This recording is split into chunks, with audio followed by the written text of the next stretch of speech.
Let me just take 5 to 10 minutes just to introduce the speaker as well as the organization, as well as the initiatives that we have been taking in the recent past. But before I go to the speaker, let me also tell you that Ramco Cements, as all of you know, have been introducing various types of cement for various specific applications, ranging from Portland Pozzolana cement to Portland slag cement to ordinary Portland cement to rapid hardening Portland cement and sulfate resistant cement. Now here what you see is the Ramco Supercrete, Ramco Superfine, Supergrade and Karthik Super Plus, which are the Portland Pozzolana cement, and Samudra as well as Ramco Super Seal, which are Portland slag cement. Now Portland Pozzolana cement, Ramco Supercrete cement is specifically meant for concreting with a higher rate of gain of strength as well as low heat of hydration. Ramco Superfine is also a PPC cement for concreting, which is in the eastern part of the country. And super grade is cement, as all of you know, which has been there in the market for quite a long time for multiple applications. Karthik Super Plus has been customized for basically government works as well as wherever canal lining works and things like that. Ramco Samudra and Ramco Super Steel are the Portland slag cement, which has been customized for various kinds of applications. Now you have ordinary Portland because there are many units like RMC units as well as those who are having batching plant who would want to mix blending materials along with cement, and that is where we recommend the usage of 53 grade, 43 grade as well as infra. The basic idea of introducing 53 grade infra as well as 43 grade infra is to get a longer slump retention time.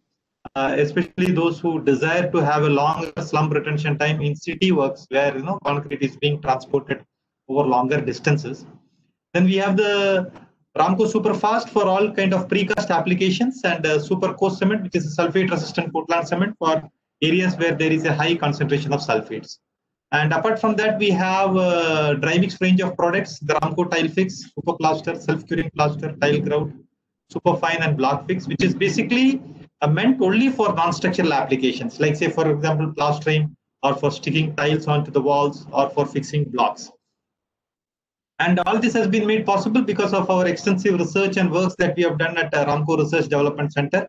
As all of us know that there is a lot of things that needs to be done as well as concreting and concreting in our country is concerned. And for that purpose, we have established a research center where we do a number of trials using various kinds of chemical admixtures, various mixed designs, various kinds of materials that are available because aggregate sand which are available in each area is different. So what is more important is to do that customized trial, and that helps our customers to make an economical concrete mix and ensure that the concreting is done as per the specification and design. Now, these are some of the equipments that we have done at our research center, like to analyze elements quantitatively and qualitatively. We have the X-ray fluorescence. We have the Alpine Airjet analyzer, that is to analyze the particle size distribution of powder materials. As all of you can notice that this is not mandated as per BIS, but then for a better understanding of the properties of materials, we have sourced this various equipments so that we get an in-depth idea of all the various materials that is going in and various kind of things that can be done. Say for example, thermal behavior of cement raw materials and concrete, which is again very important because many of us also know about the heat of hydration, the associated property which is there in concrete and which needs to be taken care of. Now, surface area and micropores of fine materials like fly ash, rice ash, etc. Then the basic purpose for which concrete is there.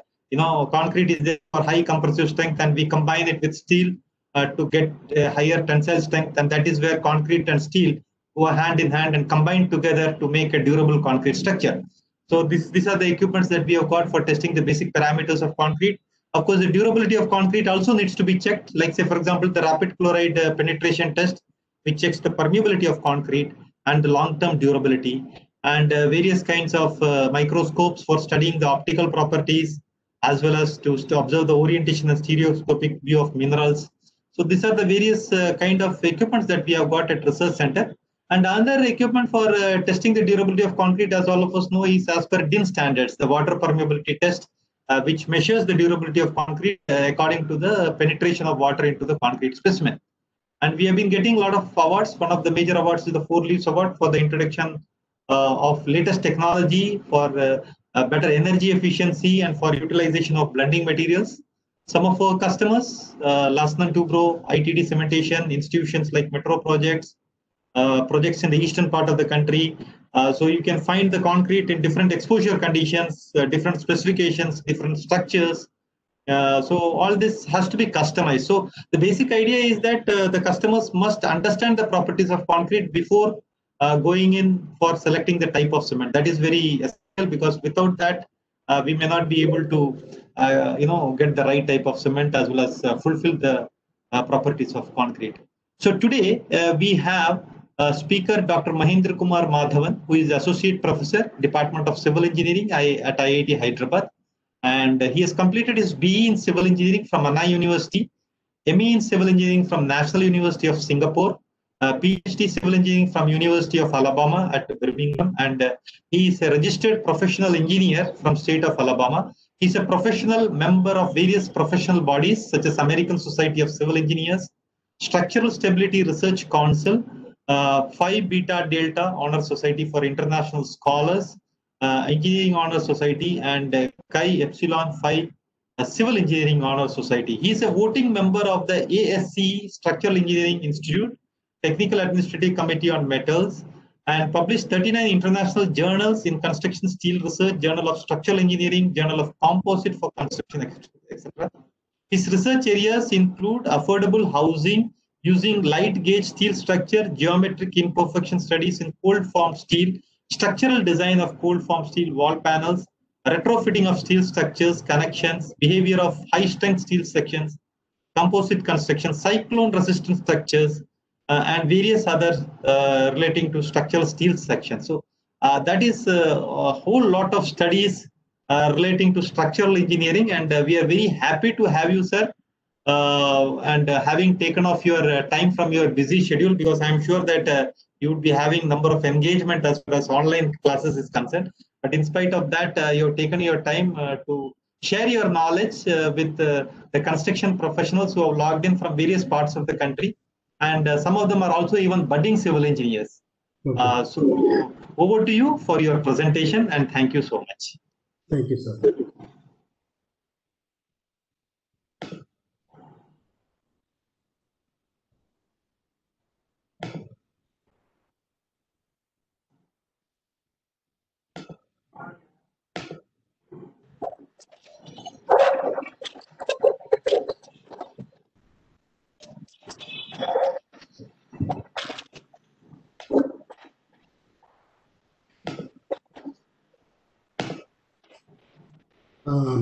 Good morning, everyone. Am I audible? Yes, sir, you're audible. And the slide is also visible. Yeah. Okay, fantastic. So thank you for attending my talk. So I work very different than Siemens. I work in structural steel. Okay, I have a group here called Structural Steel Research Group at IIT Hyderabad. I've been working in this area for the several years, but at IIT Hyderabad since 2012. These are some of my ongoing areas of research, which Mr. Pillai had, Anil Kumar Pillai had nicely summarized. So I don't want to go into details of that, but by and large, it will be steel structures, hot roll, light gauge steel structures with a focus on affordability of housing. So the first question that naturally comes is, what is cold form steel and why my group is so crazy about it? Okay, so what is cold form steel? So cold form steel is a common term for products made by rolling or pressing steel into semi-finished or finished goods at relatively low temperatures. So basically, it is steel that is not made hot rolled, but it is made cold form, and the thickness of the steel is very, very less. And these are some of the structures that have been constructed using cold form steel. This is a residential building that you see, G+3, constructed using cold form steel at a place called Gachibowli in Hyderabad. As a technology demonstration project by the Ministry of Housing and Urban Affairs. And a lot of these cold form steel are also used in conjunction with pre-engineered buildings. Okay, the ones that you see on the right are all thin sheets, metal sheets, ranging from 0.4 mm to 1.1 mm. And these are used as metal sheets, they are used as girts, they are used as purlins in pre-engineered building sections. The pre-engineered building sections on the left that you see, the big ones, rafters and columns, they're all made from hot rolled steel. Okay, hot rolled steel is more like a big brother of cold form steel. And cold form steel can also be used for buildings, as you can see here, mostly international. And this is also another building that you can see primarily made from cold form steel. Airport sheathings, roofs also can be made from cold form steel sheets. And this is the housing sector that I'm focusing on. This is the cold form steel wall panels that you can see on the right side, and then you have a cold form steel roof, columns, okay, and then brace members that you can see on the left, also bracing members, the X trap that you can see, all made from cold form steel. One of the first things that comes to one's mind when they talk about steel is corrosion. But cold form steel is so lucky that it always comes with a corrosion resistance or galvanized cold form steel. I can think of only two industries that manufacture cold form steel in India. One is Tata Steel and another is Jindal Steel Works, JSW. These are the two people who manufacture, and both these cold form rolled steels comes with galvanization. So corrosion is not an issue, and research has proved based on American Iron and Steel Industry Institute. 7 years of research by them has proven that the cold form steel will certainly last for several hundreds of years, not an issue. And the beauty of cold form steel, unlike hot rolled steel or any other member, is that there is no dearth in your ability to optimize. So sky is the limit when it comes to optimization of cold form steel structures. As you can see from the left side, you can come up with various varieties of optimized steel shapes that can be used in order to increase the strength and stiffness of the member. Okay, but there is something that you have to note with regard to cold form steel is that the cold form steel cannot be exceeding, for example, 3 mm. So what if cold form steel is exceeding 3 mm? Is that you will get hairline crack, as you can see from the pictures below on the right side. The picture on the below, you can see that when they bend the cold form steel at 90 degrees, whose thickness is greater than 3 mm, 3 mm is more likely a breaker. You should not cross that line. When you exceed 3 mm, there is a slight, you can see that. And then if you look closely, observe on the right side, there is a crack. Once there is a crack, there will be intrusion of moisture, and then you also lose the painting or corrosion protection that is put on top, and hence it starts to corrode very easily.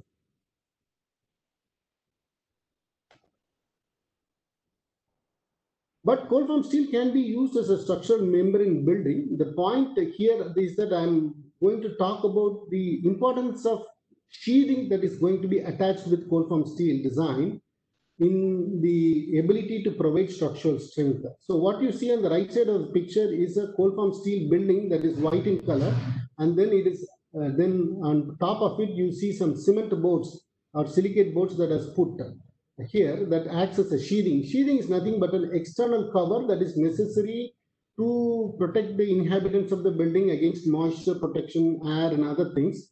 But it also provides strength, and unfortunately, we have not been able to utilize the additional strength that has been provided. So, primary motivation of my research is to quantify the effect of sheathing that cold form steel members would be subjected to, and how to increase the strength or reduce the thickness of the cold form steel member by utilizing the strength and stiffness of the sheathing.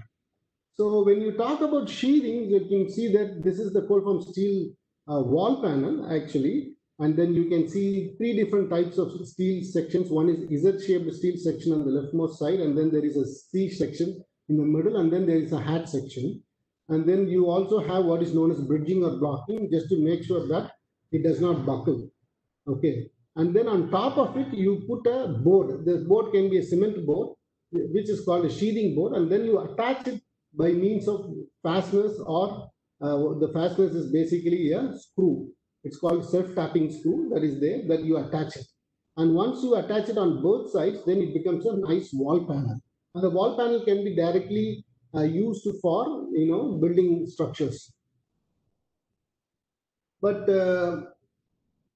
there is an increase in strength due to sheathing that I told previously, but how much is the increase? Yeah, we have to be able to quantify that. So far, there is not much work that has been done, so we decided to take a plunge into that and understand the contribution of sheathing, okay, in cold form steel. And if sheathing is there, can we remove the bridging, which means that the bridging members can be removed such that there is a saving in steel. It leads to cost reduction, but how much is that? So we have underestimated shielding is what we are trying to say. So let's quantify it.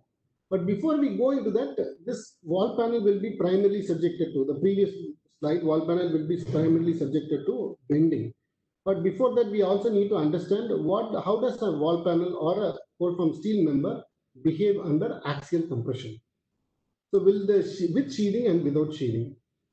Okay, so in the left side, you see a cold form steel wall panel, cold form steel column, C channel, okay, with the track at the top and bottom, and it is subjected to minor axis buckling. When you apply the load, it undergoes minor axis buckling. Okay, this is without sheathing. Okay, but the moment you put the sheathing, you look at the third figure here, the moment you put the sheathing, okay, there is a change in the failure mode, as you can see from the last two figures. So either it can go through minor axis buckling, but in this case, the entire length of the column is not subjected to minor axis buckling, but there is only a portion of that. The portion is called the 2DF. Okay, 2DF is called, DF is the spacing between the screws, 2 times DF is the rule of thumb between which the buckling would happen. So basically the screws are providing what is known as lateral restraints and prevent buckling. And the next one, either you can do this or the next one is the major axis buckling. It can completely buckle in major axis, in which case automatically there is a tremendous increase in the buckling strength because it is failing in major axis buckling. But how does this affect this? What we saw previously is for axial compression. How does it affect when it is in bending with sheathing and without sheathing? So if you look at the picture on the left side, you have a member that is subjected to bending. So if there is no sheathing, it undergoes what is known as lateral torsional buckling. Okay, so when you subjected a C channel subjected to bending, it goes through deflection, but beyond a certain point, when the unbraced length is very high. When I say unbraced length, it is the distance between the brace points or the distance between the supports. Okay, it's very high. It buckles laterally, and we call it as LTB or lateral torsional buckling. But the moment we put the sheathing on the top and the bottom, okay, and then we actually put screws on them, the failure is now no longer lateral torsional buckling. The failure is due to major axis bending. And there has been study, there has not been a single study that shows that there is an increase. So we wanted to study and verify how much is the quantification that we can be done. And before that, we want to also idealize the restraint provided by the screws. So on the right side, you see a small picture with different kinds of springs. One is KX, which is the lateral spring, and KY is the vertical spring, and KP is the torsional spring. All the three springs, okay, actually are idealizing the contribution that is provided by the screws. So we can as well remove the screws and replace the screws with means of KX, KY, and KP. And this is what we are trying to do. And then there is something called the thickness of the board. So the thickness of the board will also, sheathing board will also play a role. So we studied the behavior of CFS wall panel with different configuration of gypsum sheathing. We used initially gypsum sheathing by what is known as 4-point bending test with the several parameters. The parameters that we studied was global and local slenderness of the CFS channel. What is the global slenderness? What is the local slenderness? When I say about global slenderness, the buckling is, okay, it's called lateral torsional buckling. It's a global buckling behavior. When I talk about local, it is the plate local bending or web buckling, that is called the local buckling. So the various global and local slenderness of the CFS channel, okay, this is one parameter. Then the different types of sheathing thickness, gypsum sheathing, okay, what is the thickness of the gypsum sheathing, and what is the different fastener spacings, what is the spacing between the screws. So totally we carried out 24 full-scale tests to understand this behavior. And the test parameters, these are the different types of various channels that we studied. Okay, each channel varies in what you call the depth, as well as the first one has a depth of 50 mm, 2.5, and then we had the same depth with 1.5 but little longer width, and then the depth increases to 80 mm, and then we had 50 mm and 1.5 mm thickness. Now we changed from 1.5 to 2.5, keeping everything constant, and then we made it another depth where 50 mm, but it is much longer, 65 mm is the width of the member. So these are the things that we did, and for each one of them, we have calculated the local slenderness as well as the global slenderness, as you can see from the columns, the rows below. The local slenderness is defined as Fy by F critical local. F critical local is called critical local buckling stress, and lambda sub E is the global slenderness, or which is Fy by root of Fy by F critical E, which is the global slenderness. F critical E is the critical global slenderness, critical elastic lateral torsional buckling stress.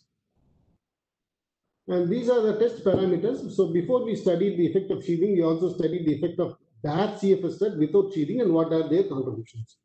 And the parameters that we studied were two gypsum thickness sheets, 12.5 and 50 mm is what we used. This is not arbitrary. This is what the industry market has, only two different types of majorly two different types of gypsum thickness, 12.5 and 15 mm when contacted with the major manufacturers. And how did we fix the intermediate spacing? So what was the screw spacing that was fixed? So we had to fix either 150 or 300 mm. And sometimes people ask, why did we not go beyond that or like 450 mm? Because we followed a certain specifications called Gypsum Association in the US. They very clearly say that the spacing between the screws for wall panel at the most cannot exceed 305 mm or 300 mm.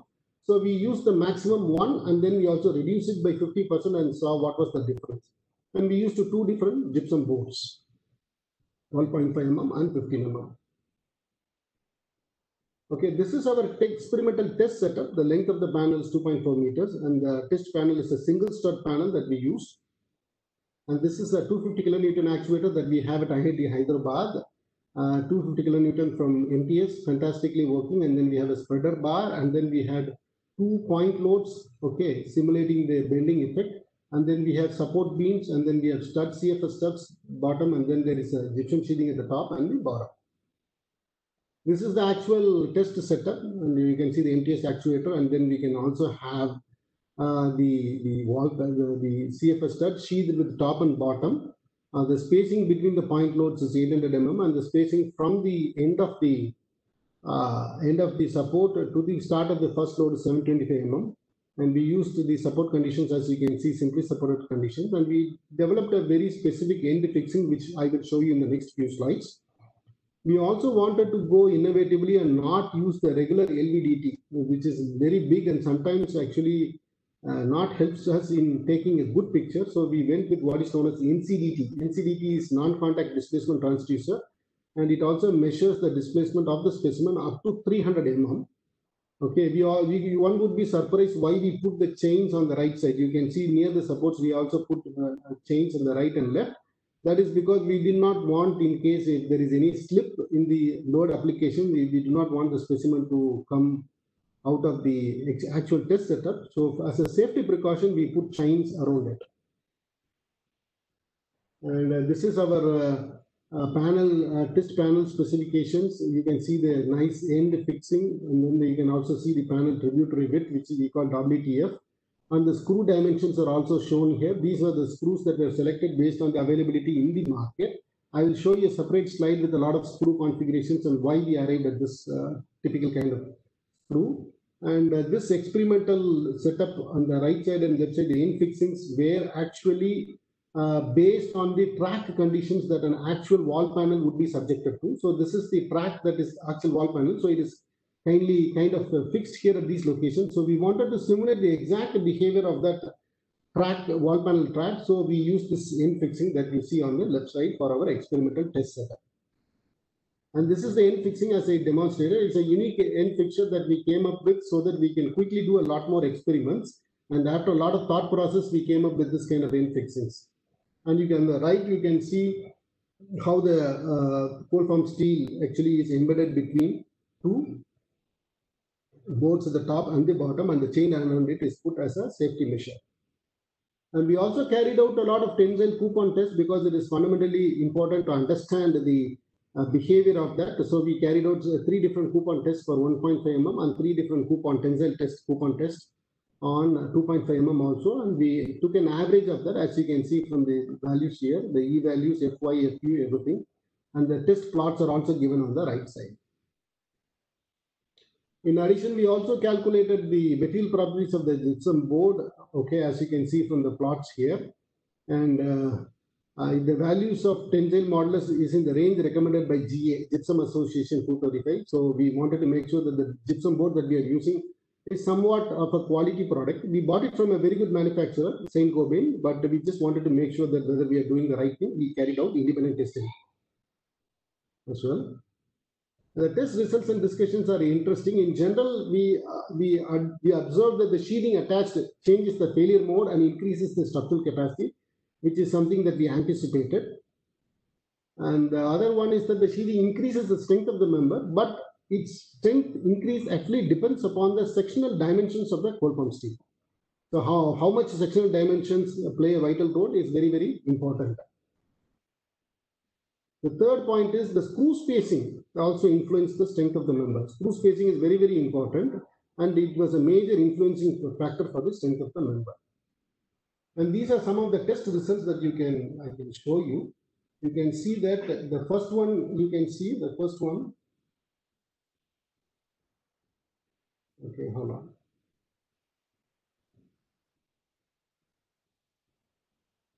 Okay, you can see that the blue color one is the one that is called unsheathed. So obviously it has a lower strength. Excuse me.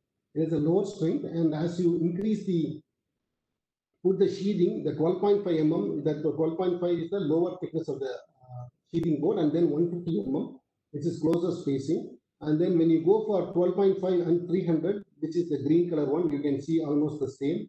And then the one with 15 thickness and 300 mm is shown at the top. Okay, 15 is the thickness of the sheathing board and 300 is the spacing between the screws.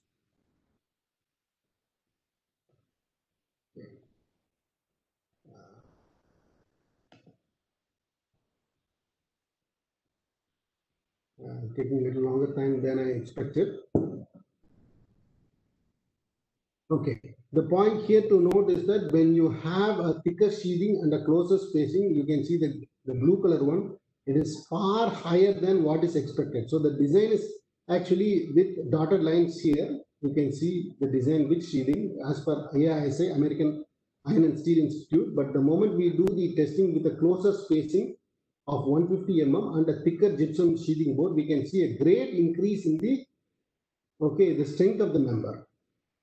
And this is for C channel with 50, 36, and 25. 50 is the width, 36 is the 50 is the depth, 36 is the width, and 2.5 is the thickness of the member.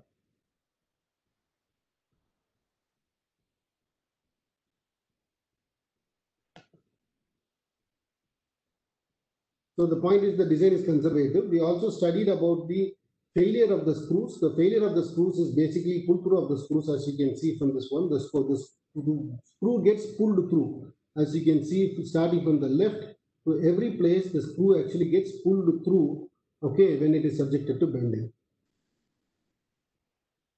And this is a closer view of the pull through of the screws. Okay, so you can see that how the pull through of the screws happens here. So you can see the figure D. You can see figure D is the pull through of the screws. So when the structure is bending, actually it pulls through the screws, as you can see from here, figure D. It comes outside. Unlike what we wanted to expect is that the bearing failure, which is more important. But unfortunately, due to bending, there is a pull through of the screws, not bearing. And this is another test, okay, for C2 channel also. We tested several specimens. Again, we got more or less the same result. Okay, so the test results basically indicate that as you decrease the spacing between the screws and as you increase the thickness of the sheathing board, you get a higher strength and the stiffness. That is obvious from this one.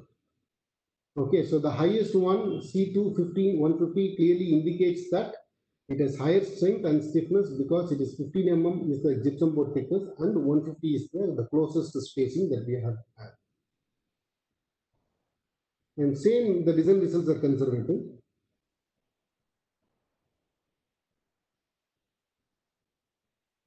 And I don't want to bore you with so many details, but the test results are very important to validate that this indeed what we are saying is correct. So as you can see from here as well, you can see that the one with the The blue color one, that's the topmost one here, again, says the same thing, 15 and 150.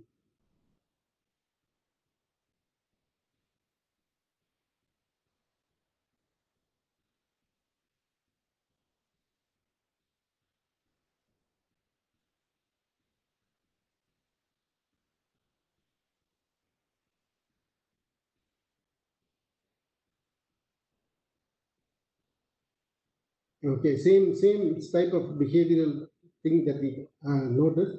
But notice here that is important to notice that the design strength that is calculated from the what is known as DSM. DSM is called the direct strength method using ASI.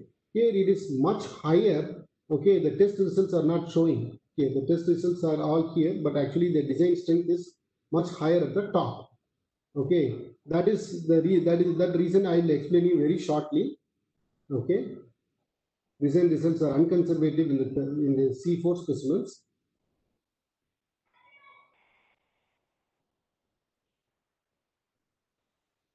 Okay, but that is not the case for C5.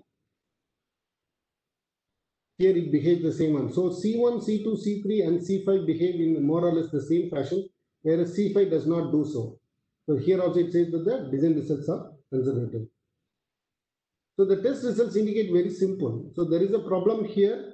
Okay, so there is no damage in sheathing for here in this specimen. There is no damage for sheathing. Okay, here there is a pull through of screws. Here there is no damage for C3, and then there is bearing of screws here, and then there is pull through of screws here. So it is very difficult to identify or to come to a conclusion just based on that we put the sheathing as well as the screw spacing does not give you the true essence. It also is a function of the shape and the dimensions of the member itself. The shape and dimensions of the member itself will make a lot more difference. That is what we are trying to do here. But nevertheless, we can see that there is an improvement, okay, compared to the sheathing effect, compared to unsheathed one. There is an improvement from 70% all the way to 40%. So the improvement is not consistent, but it does show that there is an improvement. What is most important to understand is that when the member is not locally slender, which means that the lambda sub L is less than 1 and it is globally slender, do not use low sheathing stiffness such as gypsum boards because it will easily overcome the contribution provided by the gypsum. So when a member is not locally slender, so lambda sub L is less than 1 and the global slenderness is greater than 1, the effectiveness of gypsum sheathing boards is not going to help you. That is what. So we need to have a stronger or a stiffer sheathing, or we may also use a light gauge steel sheathing or OSD. That is what we wanted to do. So we also carried out the test with more parameters. We studied not only the C channels, we also studied C channels, we also studied sigma or the Z channels, which we called point symmetric sections, and we also had hat sections. A total of 176 full-scale specimens have been carried out. Okay, and just to understand what the effect of sheathing does, so the first one, gypsum sheathing, has 99 specimens, the particle cement board has 50 specimens, the plywood has 27 specimens that we have studied. And one thing that I also wanted to say is that there is one more design parameter that will significantly affect the behavior of the sheathed wall panel. And what is that behavior is the screws. So this is the screw that has been recommended by the National Association of Home Builders 1997. Screw suggests to use the screw because it has a flat head and then it looks neat and nice. But we wanted to verify. So we went to Hyderabad, some place, local place where they would sell the different kinds of screws, and we purchased 4 different types of screws as you can see here. But the screw that is highlighted on the rightmost side, it does not look good. It looks ugly because it has a head at the top and then there is a rubber washer. But we can see that the one that is having the ugliest one is the one that takes a lot of load. As you can see from the holding capacity as well as the displacement plots, the one that is beautiful and nice and neat and it does not have any protrusion on the outside, the red color one, actually has a very low holding capacity, but the one which has a head at the top as well as a soft rubber material beneath it, which acts as a washer, okay, actually has much higher loading capacity. So one of our suggestions is to use this type of screws, if at all possible, to increase the holding capacity so that the strength and stiffness contribution okay, by the connection is established, and the material will behave as intended. We also studied several different types of screws were studied, and okay, but what we found out is that the one that without rubber washer does not give proper strength. The one with rubber washer actually makes a lot more difference. And let's be back to the full scale test. So this is the full scale test just to make what we studied here. So this is a nice setup of the full scale test, which gives you all the things. And this is a new setup against the method suggested by ASI. This is not the method that has been suggested by American Iron and Steel Institute. Okay, this is the proposed test setup that we have worked on. Okay, and we can see that same behavior can be exhibited here as and when there is an increase in the thickness of the sheathing board and there is a decrease in the screw spacing. Okay, so one with 15 mm as well as 150 mm, the last one green color stuff that we can see here almost always has a higher load carrying capacity or a moment capacity. And we also see that when the slenderness is low, for example, the global slenderness is low, okay, our strength is actually 43% increase, 68% increase, and 53% increase. Okay, so it is not very high, but when you have a higher global slenderness, which means that it is very weak globally, the moment you put the sheathing, there is a tremendous increase up to 173% here, 470, and here it is up to 600. So what we are trying to say is that when your global slenderness is very, very high, the effectiveness of sheathing is extremely high, even if you put a soft sheathing such as a gypsum board.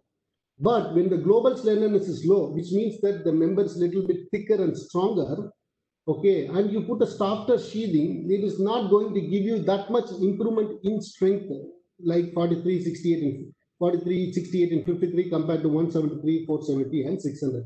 This is a major conclusion that we derived. So this is a bracing effect versus the slenderness is the norm here.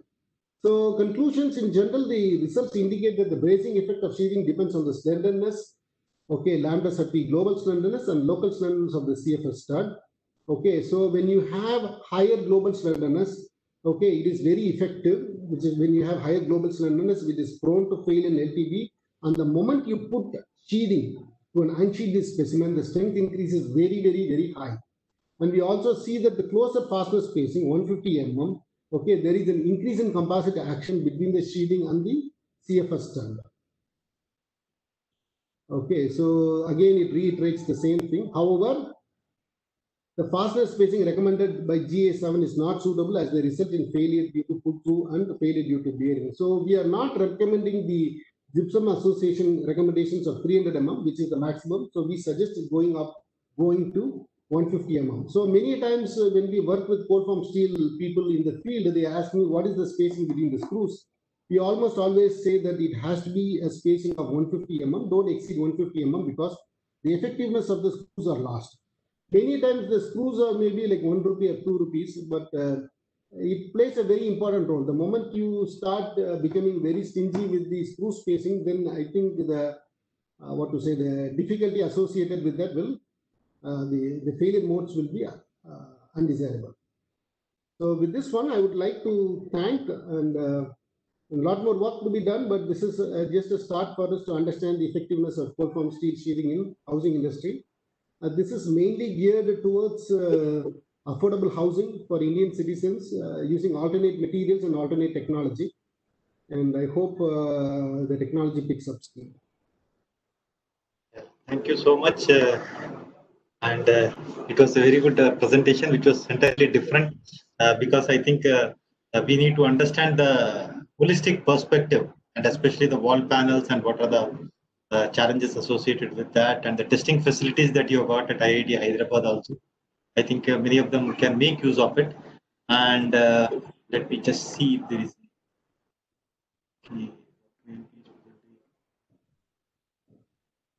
All right. So let me just see if there are any queries. And if there are any queries, we would always forward it to your email ID. Is that okay? Sure. No issue. So that was a good presentation by Dr. Mahendra Kumar Madhavan, and we are also manufacturing boards, and I am sure that we would also be able to, collaborate, coordinate with you regarding any kind of support that because in fact Ramco Cements is one of the group companies of Ramco Group, and we also are into Ramco Systems. Ramco Industries Limited is there, and we have the Ramco Dry Mix Division and Research and Development Center. So as a group, of course, we are into various aspects of construction. I'm sure that we have also seen various construction professionals grappling with the various challenges. One question that has been asked by Mr. Banerjee is, how is the efficiency of sheathing member calculated? Efficiency of the sheathing member? How is it calculated? Is there a kind of calculation or something like that? Yeah, there is the efficiency of the sheathing member calculated by calculating the stiffness provided by the sheathing in terms of 3 different spring stiffnesses. One spring stiffness is Kx, which is lateral. One spring stiffness is Ky, which is vertical, and another spring stiffness Kp, which is rotational spring stiffness. So all these spring stiffnesses can be calculated based on the equations. But unfortunately, the American Iron and Steel Institute suggested to use both Kx, Ky, and Kp simultaneously in the design calculations. While such use of simultaneous application of all 3 spring stiffnesses to calculate the sheathing is correct and verified for axial compression, it is indeed incorrect for bending. When you apply Kx, Ky, and Kp simultaneously for bending, there is a overestimation of the sheathing stiffness that is actually provided than what is realistically provided by the sheathing board. So we suggested that there should be an improvement in the way in which the sheathing has to be calculated for bending members. Papers have been published in that area, but to cut short, please do not use Kx in the stiffness calculations, because when you use Kx, it becomes very high stiffness values, which is indeed incorrect. So you directly use Ky and Kp, because Kx and Kp are more or less doing the same thing, and it is actually double dipping is what we call. So twice the stiffness is incorrect. If you need more information, you are welcome to read my journal publications in American Society of Civil Engineers, Journal of Structural Engineering, improved design methods for wall panel members subjected to bending. Thank you. And the screws, you spoke about the failure of screws also. Which failure of screws becomes more prominent? Yes. Which failure? Yeah, that means there are different types of failures. Which type of failure is more prominent? I think that is what the question. The prominent failure depends upon the type of sheathing board that you are using for your member. If the type of the sheathing board is a soft sheathing, then the failure is through pull-through. If instead of soft sheathing such as the gypsum board, I am using plywood as a sheathing board, or I am using a stronger material, it will not be pull-through, it will be pull-out. Okay.